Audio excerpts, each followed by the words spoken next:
دوستو، آج کی کہانی کسی سنی سنائی بات پر نہیں بلکہ کراچی کے ایک معروف علاقے میں رہنے والی ایک فیملی پر گزرے ہوئے اس سچے خوف کا اعتراف ہے جس نے ان کے اعصاب کو توڑ کر رکھ دیا۔ خاتون کا ان معاملات میں 22 سال کا گہرا تجربہ ہے، لیکن گلستان جوہر بلاک 19 کے ایک فلیٹ میں ان کے ساتھ جو کچھ ہوا وہ ان کے وہم و گمان میں بھی نہیں تھا۔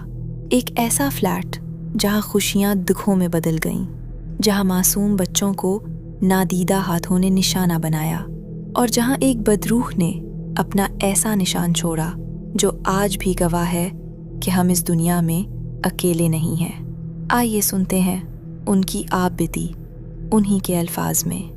کہانی کا باقاعدہ آغاز کرنے سے پہلے آپ سب سے گزارش ہے کہ اگر آپ ہمارے چینل پر نئے ہیں یا آپ نے اب تک سبسکرائب نہیں کیا تو چینل کو سبسکرائب کر کے بیل نوٹیفیکیشن کو ضرور آن کر دیں تاکہ ہماری آنے والی ہر نئی خوفناک کہانی آپ تک بآسانی پہنچ سکے اور آپ کی سپورٹ ہمیں ملتی رہے۔ اس کے ساتھ ہی اگر آپ کے ساتھ یا آپ کی کسی جاننے والے کے ساتھ بھی زندگی میں کوئی ایسا خوفناک یا ناقابل فراموش واقعہ پیش آیا ہے اور آپ اسے دنیا کو سنانا چاہتے ہیں تو نیچے اسکرین اور ڈسکرپشن میں دیے گئے ہمارے واٹس ایپ نمبر پر اپنی کہانی ہمارے ساتھ شیئر کر سکتے ہیں۔ ہم اسے اپنے چینل پر آپ ہی کی زبانی یا آپ کے نام کے ساتھ شیئر کریں گے۔ تو چلیے اب بڑھتے ہیں اس خوفناک داستان کی جانب۔ السلام علیکم۔ مجھے اس انڈسٹری میں یا ان معاملات میں تقریباً 22 سال ہو چکے ہیں، اس لیے میرے پاس پیرانارمل واقعات کا ایک بڑا ذخیرہ ہے، کیونکہ میرے ساتھ ایسے بہت سے واقعات پیش آئے ہیں۔ ان میں سے ایک خاص واقعہ میں آج آپ سب کے ساتھ یہاں شیئر کروں گی۔ ہوا کچھ اس طرح کہ ہمیں گلستان جوہر بلاک 19 میں ایک فلیٹ رینٹ پر رہنے کے لیے پسند آیا۔ میرے ہسبینڈ کو فلیٹ اچھا لگا، تو جو بھی کاغذی معاملات اور کرائے کی باتیں ہوتی ہیں وہ سب طے پا گئیں اور ہم اس فلیٹ میں شفٹ ہو گئے۔ شادی کے تقریباً 12 سال بعد اللہ نے مجھے بیٹی سے نوازا، تو وہ بچی اس وقت بمشکل 1 سے 1.5 مہینے کی تھی۔ میں نے اپنی بھانجی کو بھی پہلے دن سے ہی یعنی اس کی پیدائش کے وقت سے گود لیا ہوا تھا، تو وہ بھی میرے ساتھ ہی رہتی تھی۔ غرض میں میرے ہسبینڈ اور ہمارے دونوں بچے وہاں فلیٹ میں رہنے لگے۔ ایک دن ایسا ہوا کہ میری بڑی بیٹی ٹیوشن چلی گئی اور میں اپنے بیڈ روم میں چھوٹی بچی کے ساتھ سو رہی تھی۔ اس وقت گھر میں ہمارے سوا کوئی نہیں تھا۔ اچانک میری آنکھ کھلی تو میں نے دیکھا کہ بچی بیڈ پر موجود نہیں تھی۔ یہ دیکھ کر میں اتنا زیادہ ڈر گئی کہ میں آپ کو بیان نہیں کر سکتی۔ میں سوچ میں پڑ گئی کہ 1.5 مہینے کی بچی جو خود ہل بھی نہیں سکتی وہ کہاں جا سکتی ہے۔ اتنے میں مجھے ایک دم ایسا لگا جیسے کوئی بچہ رو رہا ہو۔ اب وہ آواز بہت دور سے آتی ہوئی محسوس ہو رہی تھی، لیکن میں بالکل اندازہ نہیں لگا پا رہی تھی کہ آواز کس جگہ سے آ رہی ہے۔ میں نے دل میں کہا کہ اتنی چھوٹی بچی خود تو چل نہیں سکتی، یہاں تک کہ ابھی کروٹ بھی نہیں بدل سکتی، تو کیا وہ بیڈ سے نیچے گر کر کہیں دور چلی گئی ہے؟ میں نے اپنے دل کو سمجھانے کی بہت کوشش کی، لیکن خوف بڑھتا جا رہا تھا۔ جب میں نے آواز کی سمت دھیان لگایا تو مجھے محسوس ہوا کہ یہ آواز بچوں کی ایک پلاسٹک کی الماری سے آ رہی ہے، جو بچوں کے سامان کے لیے بڑی کلرفل اور پیاری سی بنی ہوتی ہے۔ اس الماری میں ہم نے بچی کے چھوٹے چھوٹے کپڑے، ساکس، شوز اور دوسرا سامان رکھا ہوا تھا۔ جب میں نے اس الماری کے قریب کان لگایا تو رونے کی آواز اسی کے اندر سے آ رہی تھی۔ میں نے گھبرا کر ایک ایک کر کے اس کے خانے کھولنے شروع کیے۔ جب میں نے تیسرے نمبر کا دراز کھولا تو میری حیرت اور خوف کی انتہا نہ رہی۔ میری 1.5 مہینے کی بچی اس دراز کے اندر لیٹی ہوئی بری طرح رو رہی تھی۔ ستم یہ تھا کہ کسی نے باقاعدہ اس کے اوپر کپڑے ڈھانپے ہوئے تھے، یعنی پہلے دراز سے کپڑے نکالے، بچی کو اندر لٹایا اور پھر کپڑے واپس اس کے اوپر رکھ دیے۔ میں بری طرح سہم گئی۔ میں نے فوراً بچی کو باہر نکالا۔ وہ رو رو کر ہلکان ہو چکی تھی اور پتہ نہیں کب سے اس حال میں تھی۔ میں نے فوراً اپنے ہسبینڈ کو کال کر کے پورا واقعہ سنایا تو وہ بھی حیران رہ گئے کہ یہ سب کیسے اور کس طرح ممکن ہے۔ مجھے اچھی طرح یاد ہے کہ ہمارے اپارٹمنٹ کی جو کھڑکی تھی وہ اندر لاؤنج یا گیلری میں نہیں بلکہ باہر مین روڈ کی طرف کھلتی تھی۔ ایک دن مجھے بالکل ایسا لگا جیسے کوئی میرے پیچھے کھڑا ہے یا پھر میری کھڑکی کے بالکل نیچے کھڑے ہو کر کوئی باتیں کر رہا ہو۔ مجھے باقاعدہ 2 مردوں کی آوازیں آئیں جو آپس میں بحث کر رہے تھے۔ ان کے الفاظ یہ تھے: میں نے تجھے کہا تھا نا کہ تو اس کو ختم کر دینا، تو نے کیوں نہیں مارا اسے؟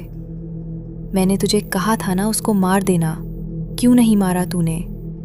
یہ آوازیں اتنی واضح اور قریب سے آ رہی تھیں کہ آج بھی بتاتے ہوئے میرے رونگٹے کھڑے ہو رہے ہیں۔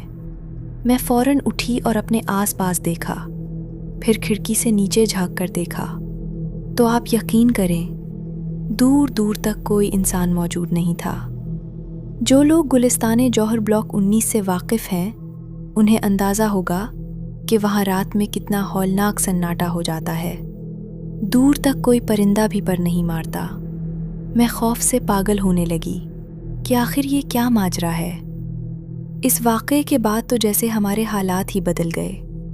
پہلے ہم بہت خوشحال تھے، اپنی گاڑی تھی، گلستان جوہر میں میرے ہسبینڈ کی اپنی ایک بہت بہترین اور مشہور بک شاپ تھی، بلکہ اس علاقے کی وہ پہلی بک شاپ تھی۔ لیکن اس گھر میں آنے کے بعد ہم ذہنی اور جسمانی طور پر شدید پریشان رہنے لگے۔ گھر میں بیماریاں ڈیرے ڈال کر بیٹھ گئیں۔ اگر میں ٹھیک ہوتی تو بچے بیمار ہو جاتے، بچے ٹھیک ہوتے تو ہسبینڈ کی طبیعت خراب ہو جاتی، اور حد تو یہ ہے کہ ہمارے ایکسیڈنٹس اتنے ہونے لگے کہ ایک مہینے میں 7 سے 8 بار ایکسیڈنٹ ہونا تو جیسے معمول بن گیا تھا۔ کبھی کسی کی ہڈی ٹوٹ رہی ہے تو کبھی کوئی اور نقصان ہو رہا ہے، جس کی وجہ سے ہمارا سارا پیسہ ڈاکٹروں اور دواؤں میں اڑنے لگا۔ میری اپنی صحت کا یہ عالم ہو گیا تھا کہ مجھے ایسا ملیریا اور شدید بخار ہوا جو اترنے کا نام ہی نہیں لیتا تھا۔ حالانکہ اس گھر میں آنے سے پہلے میں بالکل تندرست اور صحت مند خاتون تھی اور ہمارے خاندان میں کسی کو ایسا کوئی مسئلہ نہیں تھا، لیکن بس اس منحوس گھر میں رہتے ہوئے یہ سب ہمارے ساتھ ہونے لگا۔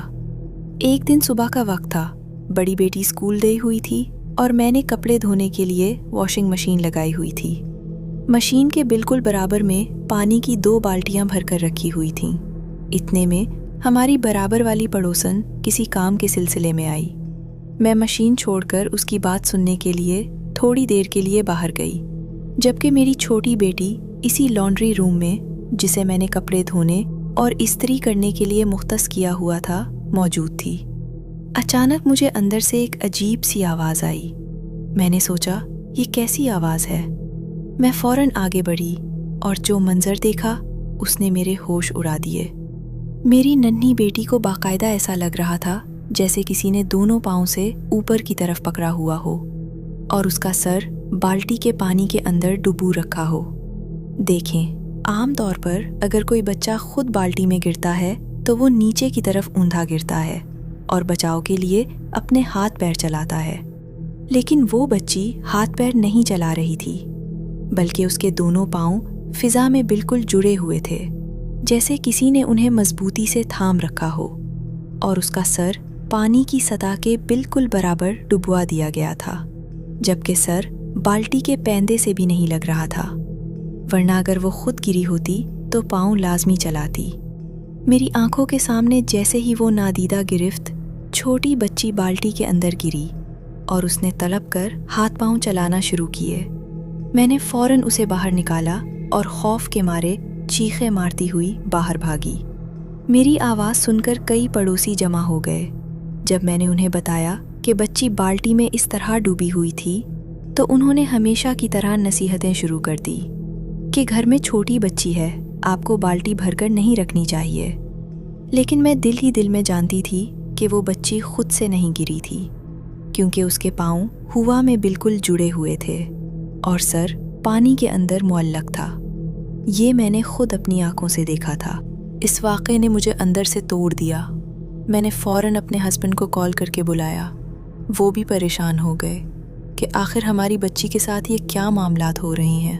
چونکہ شادی کے اتنے سالوں بعد ہماری بیٹی ہوئی تھی، اس لیے لوگوں نے کہنا شروع کر دیا कि शायद ये कोई जादू टूने का चक्कर है या कोई और पोशीदा मसला है।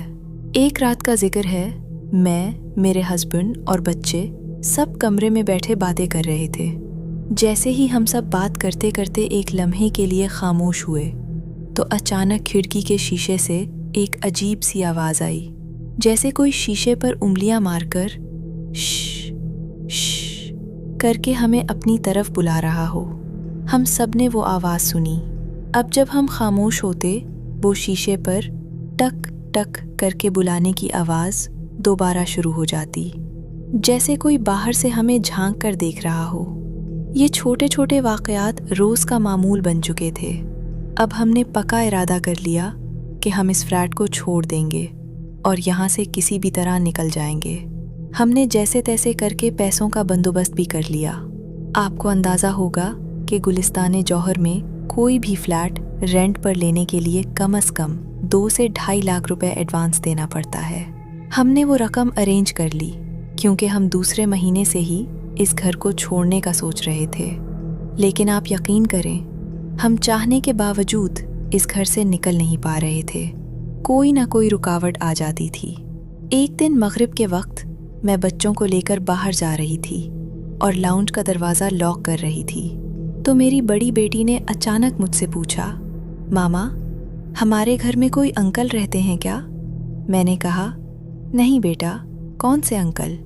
मैंने तो किसी को नहीं देखा। बेटी ने कहा, मामा वो अंदर खड़े हैं। मैं ज़हनी और दिली तौर पर इस हद तक कमज़ोर हो चुकी थी कि मुझ में मुड़ कर 95 देखने की हिम्मत नहीं थी। मैंने बेटी से कहा, मैं नहीं देखूंगी और तुम भी मत देखो, बस चलो यहाँ से। मैं इस रात अपने हस्बैंड के साथ घर जाने के बजाय अपनी बहन के घर चली गई और साफ कह दिया कि मुझे इस घर में बहुत डर लगता है। जब तक ये घर तब्दील नहीं होता, मैं वहीं रहूंगी।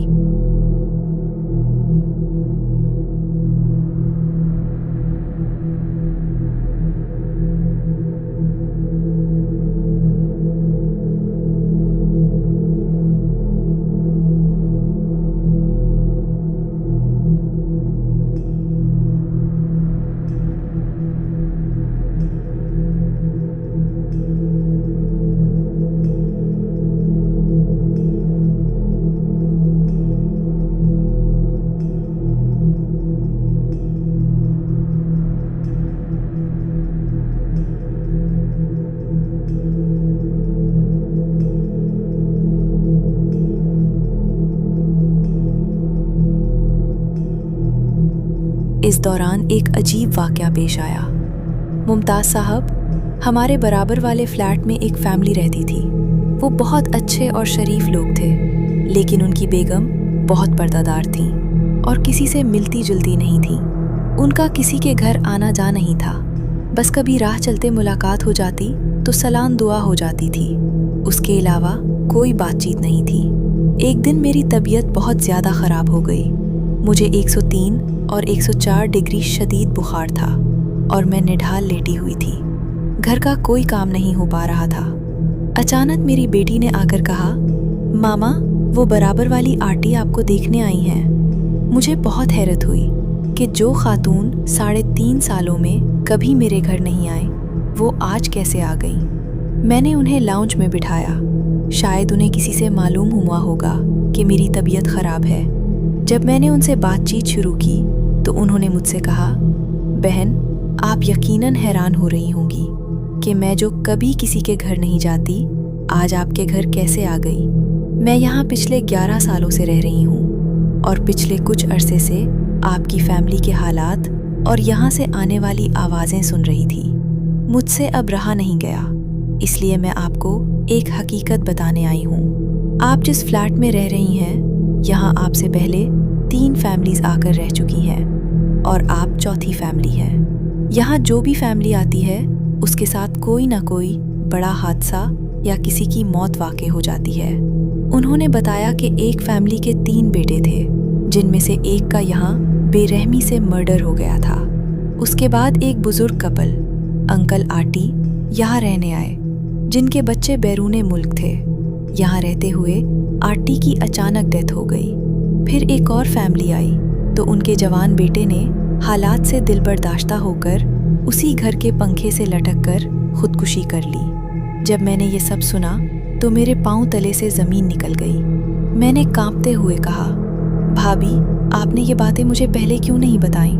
उन्होंने कहा, बहन, मैंने बहुत सोचा कि अगर मैं पहले बताती तो आप लोग डर जाते और लोग ये भी सोच सकते थे कि शायद मैं अपने किसी रिश्तेदार को ये फ्लैट दिलवाना चाहती हूँ, इसलिए फ्लैट खाली करवा रही हूँ। लेकिन मेरा ऐसा कोई मकसद नहीं है, ना मुझे कोई लालच है।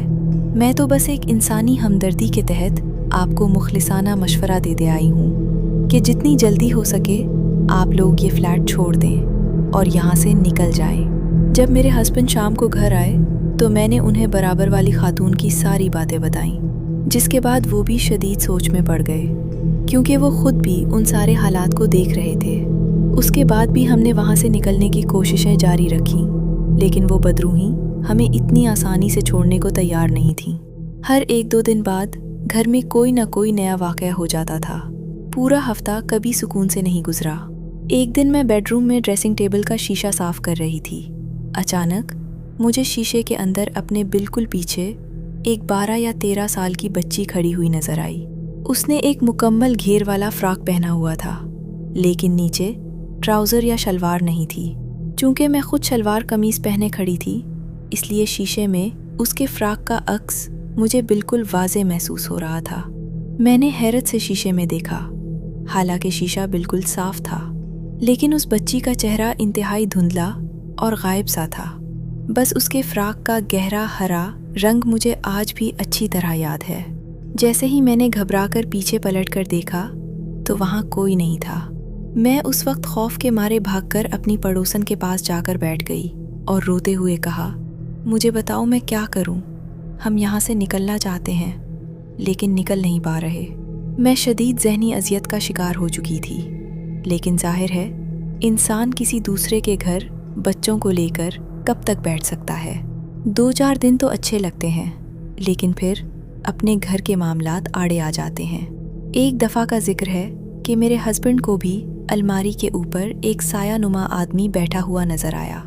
मेरे हस्बैंड ने बताया कि उसकी शक्ल बिल्कुल उनके एक पुराने पड़ोस सैयद साहब जैसी थी, जिनके बराबर में वो शादी से पहले PIB कॉलोनी वाले घर में रहते थे। वो हस्ती मेरे हस्बैंड की तरफ नहीं देख रही थी, बल्कि मुसलसल गैलरी की तरफ घूर रही थी। पहले तो हस्बैंड को लगा कि शायद कोई चोर घर में घुस आया है और गलती से दरवाज़ा खुला रह गया है, लेकिन अगले ही लम्हे वो साया वहाँ से गायब हो गया। फिर हमारे साथ वो आखिरी और हौलनाक वाक़या पेश आया, जिसने हमें वो घर छोड़ने पर मजबूर कर दिया। एक दिन मेरे हस्बैंड मेरी छोटी बेटी को स्कूल से बाइक पर वापस ला रहे थे।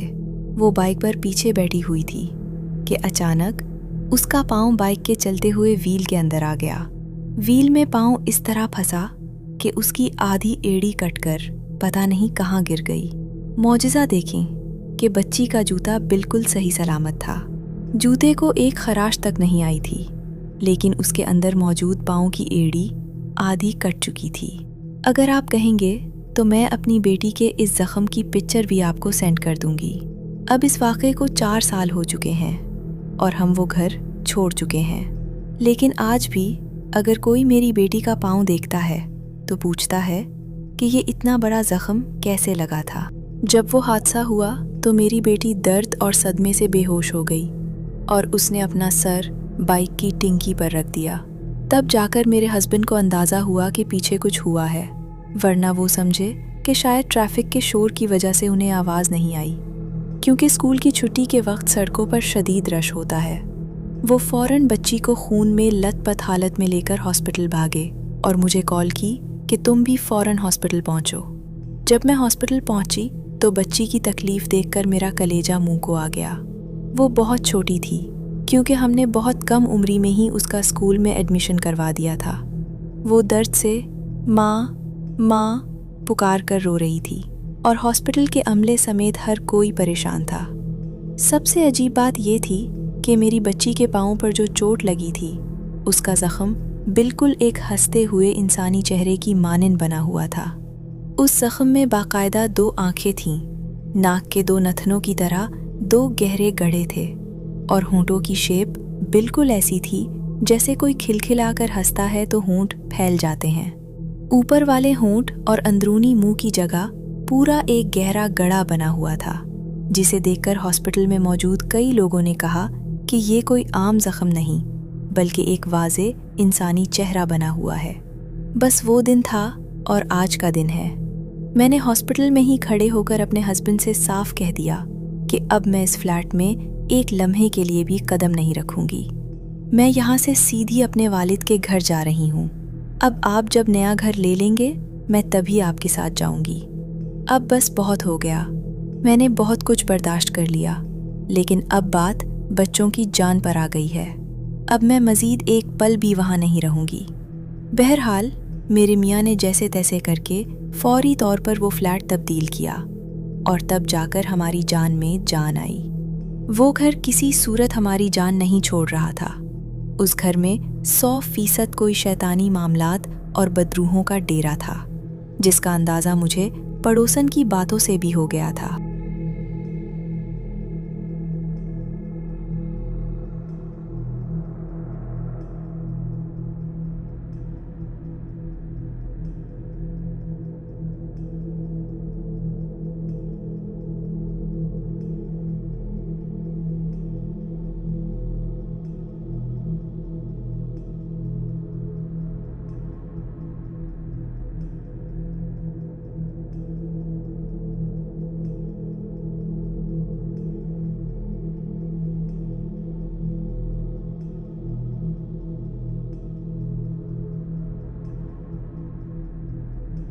वो घर किसी सूरत हमारी जान नहीं छोड़ रहा था। उस घर में 100% कोई शैतानी मामलात और बदरूहों का डेरा था, जिसका अंदाज़ा मुझे पड़ोसन की बातों से भी हो गया था। तो ये थे वो छोटे बड़े वाक़यात जो इन 3.5-4 सालों में हमारे साथ पेश आए, जिन्होंने हमें अंदर से झुंझोर कर रख दिया था और हम मजबूरन वहाँ दिन काट रहे थे क्योंकि हमारे पास कोई और चारा नहीं था। लेकिन बहरहाल मेरी बेटी ने इस घर की वजह से बहुत शदीद तकलीफ़ उठाई। अब अल्हम्दुलिल्लाह हम वहाँ से दूसरी जगह शिफ्ट हो चुके हैं और बिल्कुल खैरियत से हैं। मेरे पास आपको सुनाने के लिए आज का यही एक सच्चा वाक़या था। मैं आपका प्रोग्राम बाकायदगी से सुनती हूँ। आप लोग बहुत अच्छा काम कर रहे हैं। अल्लाह आपको खुश रखे। तो दोस्तों, ये थी हमारी आज की दिल दहला देने वाली सच्ची कहानी।